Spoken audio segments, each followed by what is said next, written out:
Hello guys, good morning at bubili nga po pala tayo ng bed frame at foam sa ating mga kwarto. At tignan po natin kung paano po nila ito bubuuin sa loob po ng ating mga kwarto. At apat po na staff ang dumating galing sa builder para po mag-assist sa pag-assemble ng ating mga bed frame. Ayan, at kung makikita nyo ay nagtutulong-tulong na po sila dito para masimulan na pong buuin yung ating bed frame. At yung wood po pala yung napili po natin.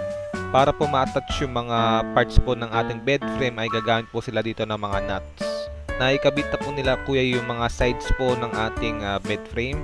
At mamaya-maya po ay ilalagay na po dito yung suporta yung sa pinakagitna po ng ating frame. Yung paglalagyan po ng foam. Ayan, at ito po yung sinasabi ko kanina, yung suporta na ilalagay po sa ating frame. Diyan po maya-maya ilalagay yung ating foam. Pero bukod dyan, meron pa po yung stand. At lalagyan pa po yan ng plywood para po mas maging matibay yung suporta at yung pinaglalagyan po ng ating foam. Kung mapapansin nyo guys ay naglalagay na po sila ng maliit na kahoy. Bali isang po yan, tig dalawa po sa mismong gitna. Yan po yung sasalo sa bigat ng ating kama. At pag natapos na po nila itong lagyan ng stand, yung pinakakahoy na maliit, ay lalagyan naman po nila ito ng plywood.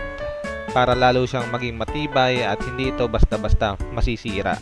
At sabi po sa atin ng mga sales staff ay karamihan ay ganito po talaga ang labas ng mga bed frame.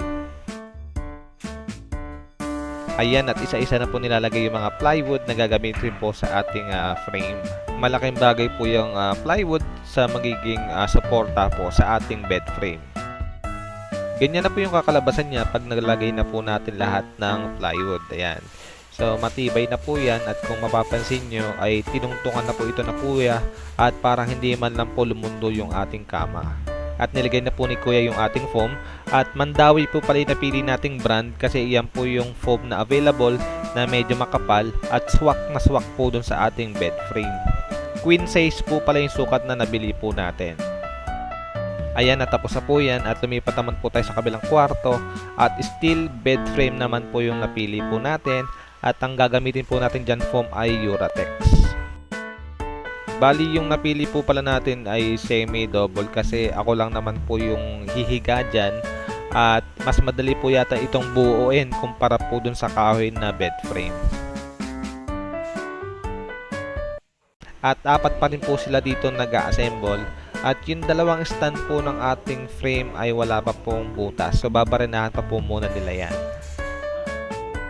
Ayan, at halos tapos na po nilang i-assemble yung ating bed frame at nilalagyan na lang po ito ng tornilyo at nililinis na rin po at the same time. Ganyan lang po kasimple at kadali i-assemble yung ating steel bed frame na semi-double. Pagkatapos mabuo at nilagay na po yung ating Uratex foam. Ayan, natapos na. Tignan po muna natin yung ating queen size na bed frame. Yan.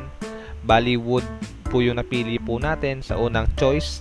And ang ating foam po dyan ay Mandawi.